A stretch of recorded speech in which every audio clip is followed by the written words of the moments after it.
Hello everyone, मी साक्षी शिंदे आणि मी आपल्या YouTube चॅनलमध्ये तुमच्या सर्वांचं खूप सारं स्वागत करते। तर बघा, आज आहे दसरा। तर सर्वांना माझ्याकडून, फौजींकडून, माझ्या पूर्ण फॅमिलीकडून आणि माझ्या या गोंडस परीकडून तुम्हा सर्वांना दसऱ्याच्या खूप खूप खूप सारे शुभेच्छा। आणि आज माझ्या बाबडीचा पहिला सण आहे, म्हणजे पहिला सण तिचा दसरा आलेला आहे आणि खरंच ती आमच्या घरची एक लक्ष्मी आहे। कारण जशी ती पोटात आली आहे तसं आमच्या लाईफमध्ये खूप सारे चेंजेस झालेले आहेत किंवा खूप सारे नवीन नवीन गोष्टी झालेल्या आहेत आणि जशी ती घरात आली आहे तशा सुद्धा खूप नवीन नवीन गोष्टी होत आहेत।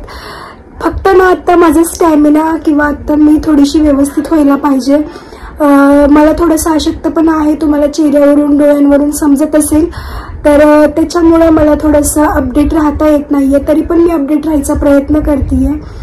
तर चला, आज आहे माझ्या पिल्लूचा पहिला सण, तर आज आपण व्हिडिओ पण बनवतोय। तर बघूयात आजचा दिवस कसा जातोय, काय जातोय। आणि बरेच जणांनी बरेचसे क्वेश्चन विचारले त्या दिवशी व्लॉगमध्ये। मी सगळ्यांना सांगितलेलं कोणाचे काही क्वेश्चन असतील तर तुम्ही मला विचारू शकता। तर आज मी त्या सगळ्या प्रश्नांची उत्तरं तुम्हाला देणार आहे। अजून एक गोष्ट की सगळ्यांनी मला किंवा माझ्या बाळाला खूप चांगले चांगले आशीर्वाद दिले, कॉंग्रॅच्युलेशन्स दिले किंवा मेसेज मला आले, यूट्यूबला कमेंट्स असतील, इंस्टाग्राम असेल, सगळीकडे तुम्ही भरपूर सारं प्रेम दिलं। तर एवढा दिवस तर मला काही जमलं नाही सगळ्यांना थँक्यू बोलायला, पण मी आता सगळ्यांना थँक्यू म्हणते की खरंच तुम्ही खूप सारं प्रेम दिले आणि तुम्ही खूप खूप खूप जास्त तिला आशीर्वाद दिलेले आहेत। तर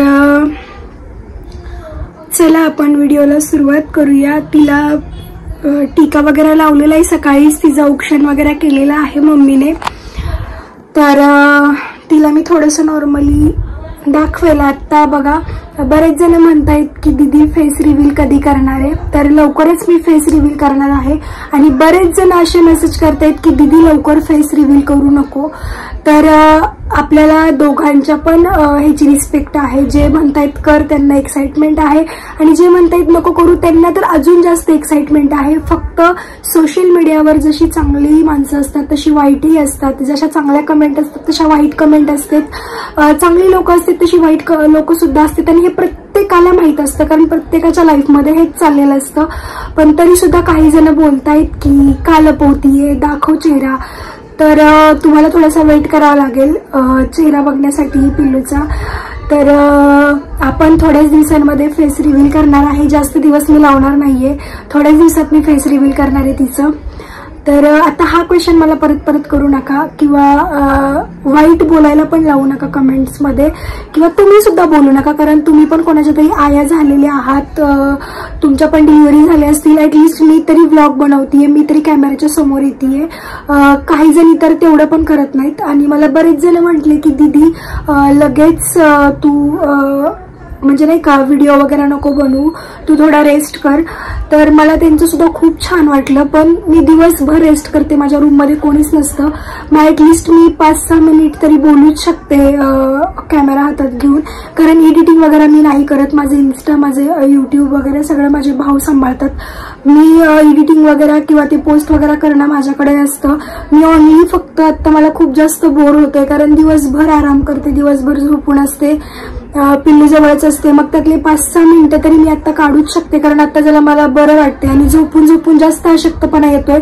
जरा असं बोलेल किंवा जरा असं थोडंसं उठेल बसेल तर मग मला पण थोडंसं चांगलं वाटेल। त्याच्यामुळे आता थोडा मी प्रयत्न करतेय स्वतःला स्टेबल बनवण्याचा, कारण झाले आता 15 दिवस तर झालेले आहेत, 12 दिवस झालेले आहेत आज आपल्या डिलिव्हरीला। पण जास्त मोठे व्लॉग येणार नाहीत, शॉर्ट व्लॉग येतील किंवा तुमच्या ज्या प्रश्न आहेत तुमच्या प्रश्नांची उत्तरं तुमच्यापर्यंत पोहोचतील, किंवा माझ्या बाळाचे जे क्षण मला साठवून ठेवायचे आहेत, एक मेमरी कलेक्ट करायची आहे, तर ते कलेक्ट करण्याचा प्रयत्न करतेय। आज तिचा पहिला सण आहे आणि आज व्हिडिओ होणं तर बनतोच, त्याच्यामुळेच मी आज व्हिडिओ बनवतीये। स्वतःमध्ये खूप एनर्जी आणली आहे, आता पण मला खूप सारा घाम येतोय, पण मी स्वतःमध्ये जरा आणतीये थोडंसं की मी थोडं अपडेट राहू किंवा मी थोडं फ्रेश राहू, कारण कंटिन्यू झोपून झोपून मला पण त्रास होतोय। तर चला बघा, सुजलेला चेहरा दिसत असेल, सूज अजून आहे चेहऱ्यावरती कारण कंटिन्यू झोपूनच आहे. टाके मला खूप त्रास देत आहेत. कुणाकडे काही उपाय असतील तर टाक्यांसाठी तुम्ही मला सांगू शकता. तसे तर सगळे म्हणतात की 15-20 दिवस जातात टाक्यांना, पण मला खरंच खूप जास्त त्रास होतोय. मी मागच्या 2-3 दिवसांपूर्वी हॉस्पिटलला पण जाऊन आलेले आहे. जर तुमच्याकडे काही उपाय असतील आणि जेन्युइन तुम्हाला सांगायचे असतील चांगल्या मनाने तर तुम्ही मला सांगू शकता. तर चला, तुमच्या प्रश्नांची उत्तर किंवा तुमचे प्रश्न वाट बघतायत की मी कधी त्याची उत्तरे देईल. तर चला आपण एकेका प्रश्नांचं उत्तर द्यायला. तर बघा, तुमचा पहिला प्रश्न असा होता की दीदी सिझर झालं की नॉर्मल. तर सगळ्यांना मी लास्ट व्लॉगमध्ये सांगितलं की नॉर्मल झालं म्हणून. त्याच्यानंतर सगळ्यांनी मला हा प्रश्न विचारला की दीदी बाळ किती तारखेला जन्मले. तर आपल्या बाळाची डिलिव्हरी झाली आहे 28 सप्टेंबरला. फौजी आली 27 तारखेला, डिलिव्हरी झाली 28 तारखेला. मी यासाठी त्यांना इमर्जन्सी बोलवून घेतलं म्हणजे मी फक्त त्यांना सांगितलेलं की डॉक्टर असे बोललेत की 2-3 दिवस किंवा 8 दिवसाच्या आतमध्ये डिलिव्हरी होऊ शकते. कारण जसं मला 9वा महिना लागला, 9वा महिना लागल्याच मी हॉस्पिटलला आपण चेकअपसाठी जातो. तर मग जसं की मी 9व्या महिन्यात चेकअपला गेल्यानंतर डॉक्टर बोलले की सोनोग्राफी वगैरे झाली, पण डॉक्टर म्हटले की आता तू जास्त दिवस काही घेणार नाही. कारण 34 वीकमध्येच जेव्हा माझी एक सोनोग्राफी झाली ती तेव्हाच सांगितलेलं की बेबीने पोझिशन घेतलेलं आहे म्हणून, हेड डाऊन पोझिशन झालेली आहे बेबीची. सो त्याच्यामुळं डिलिव्हरी आता इथून पुढं कधीही होऊ शकते. पण जेव्हा 9वा महिना लागला, 9वा स्टार्ट झाला आणि जेव्हा मी चेकअपला गेले तेव्हा डॉक्टरांनी सांगितलं की आता तुझी डिलिव्हरी एकतर 8 दिवसांच्या आतमध्ये किंवा एवढ्या 3-4 दिवसामध्येच होऊन जाईल. तर मग मी तसंच फौजींना सांगितलं की असं सांगितले डॉक्टरांनी. तर मग त्यांनी लगेच इमर्जन्सी सुट्टी काढली आणि ते लगेच आले सुट्टीला. त्यांची सुट्टी बाकी होती तर ते लगेच आले सुट्टीला. आणि सुट्टीला आल्यानंतर मग ते आले 27 तारखेला संध्याकाळी सुट्टीला. 28 तारखेला सकाळी मला भेटायला आले आणि लगेच मला 4 वाजता पेन, म्हणजे मला पेन रात्रीपासूनच होत होता, 27 तारखेच्या रात्रीपासून.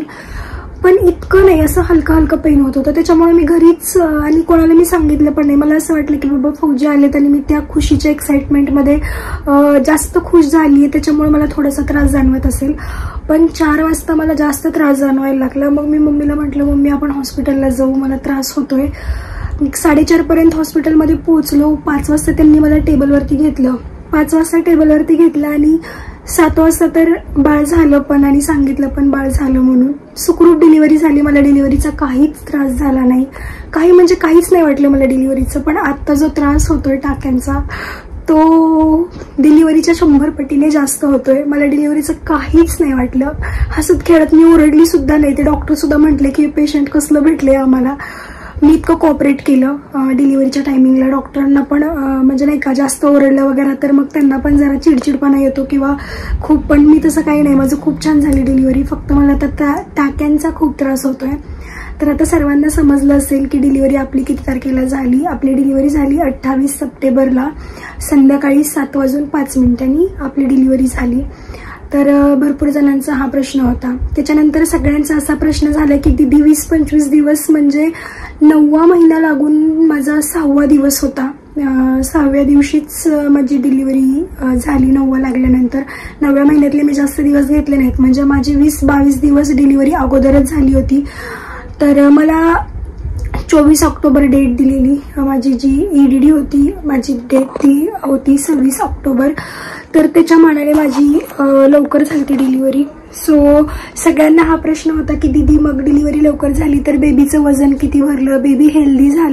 तर आपल्या बेबीचं वेट हे होतं 2,600 ग्रॅम, म्हणजे 2,600 बेबीचं वेट भरलं होतं. जर माझे सगळे दिवस निघून गेले असतं तर बेबी आपलं 3-3.5 kgचं झालं असतं. पण हे 2,600 भरलं बेबी, कारण आपली डिलिव्हरी खूप जास्त लवकर झाली. त्याच्यामुळे बेबी हेल्दी होतं, बेबीला कशाची गरज लागली नाही, खूप छान होतं.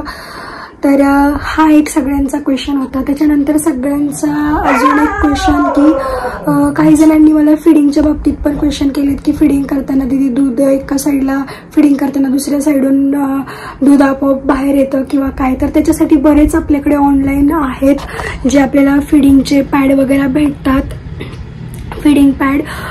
सो त्याची लिंक आणि त्याचा फोटो पण मी तुम्हाला देईल, जे मी स्वतः मागवलेले आहेत माझ्याकडे.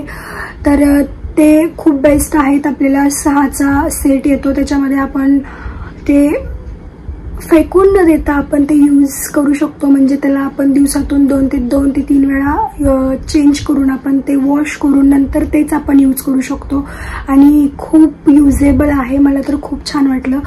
तर त्याची पण लिंक मी तुम्हाला देईल. तर हा झाला तुमचा अजून एक क्वेश्चन. त्याच्यानंतर क्वेश्चन होता बेबी शॉवरची साडी. तर त्याचा व्लॉग बनवून ठेवलाय, फक्त एडिटिंग आणि पोस्ट करायचा बाकी आहे. तर तो पण लवकरच पोस्ट होईल आपला तो. कारण बऱ्याच जणांना मला साडीबाबत विचारायचं की साडी कुठून घेतली आहे, काय घेतली आहे आणि साडी पण पाहायची आहे तुम्हाला.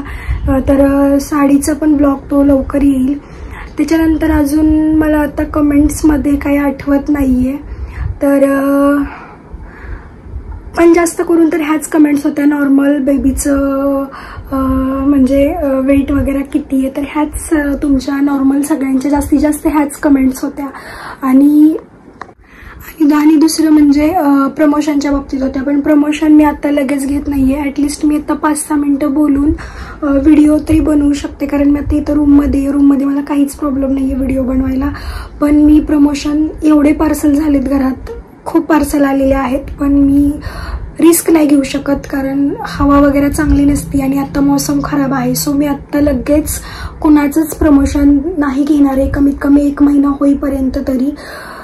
तर सगळ्यांनी कोऑपरेट करा, कारण जे प्रमोशनवाले आहेत ते पण माझा व्हिडिओ बघतात, माझे व्लॉग पाहतात, किंवा ज्यांना कोणाला करायचे असतील त्यांना सुद्धा सांगेल मी की मी 25 तारखेच्या पुढेच प्रमोशन सुरू करेल. तोपर्यंत मी प्रमोशन करणार नाही, कारण ऑलरेडीच घरात भरपूर सारे पार्सल पडलेले आहेत, ते मला प्रमोशन करायचे आहेत. आणि मग आता नवीन लगेच तर नाहीच घेऊ शकत. त्यामुळे 25 तारखेच्या पुढेच मी प्रमोशन वगैरे चालू करते. त्याच्यामुळे मी इंस्टाग्रामला वगैरे अपडेट नाही आहे, कारण मला प्रॉपर रेस्ट घ्यायचं आहे, कारण मला लवकर बरं पण व्हायचं आहे. आणि आत्ता मी एवढं तरी 6-7 मिनिटं बोलूच शकते. तर आत्ता हा व्हिडिओ मी इथेच थांबवतीये. तिचं जे कन्यापूजन वगैरे केलं त्याची क्लिप टाकेल. आणि तुमच्या खूप सारे आशीर्वाद आहेतच मला माहिती आहे, पण अजून अशाच राहू द्या. माझ्या बाळाच्या पहिल्या सणाच्या तिच्याकडून सगळ्यांना खूप साऱ्या शुभेच्छा. आणि तुम्ही सुद्धा तिला चांगले चांगले आशीर्वाद द्या. आणि खरंच ही माझ्या घरची लक्ष्मी आहे, किंवा आमच्या घरात एक लक्ष्मी आली. आम्ही खूप खूप खूप जास्त खुश आहोत, कारण मी तर नवस केलेला आहे. ते ज्या त्या टायमिंगला तुम्हाला समजेल. फक्त आत्ता मला बरं होऊ द्यात. आणि माझ्या गोडपरीला तुम्ही असे छान छान आशीर्वाद द्या. हां, आणि सगळ्यांनी विचारलं अजून एक की बाळाचं नाव. तर नाव अजून मी नाही सुचवलंय. तुमच्याकडे काही आमच्या दोघांच्या नावावरून जर काही नावं येत असतील तर तुम्ही मला ती नावं सांगू शकता. आपण त्यातलं एक नाव डिसाईड करू शकतो. आम्ही पण एक नाव डिसाईड केलंय, पण ते लगेच रिव्हील नाही करणार आहोत आम्ही. पण तुमचं जर एखादं आवडलं तर ते सुद्धा आम्ही ठेवू शकतो. तर तुम्ही पण आम्हाला चांगली चांगली नावं कमेंट्समध्ये सुचवा. आणि आता सर्वांची काळजी घ्या. मी खूप वेळ झालं बोलले, आता माझं लिमिट संपलेलं आहे बोलायचं. तर मी आता हा व्लॉग इथेच थांबवते. लाईक, कमेंट, शेअर करा आणि खूप सारं प्रेम द्या. आणि सर्वांना पुन्हा एकदा हॅपी दसरा.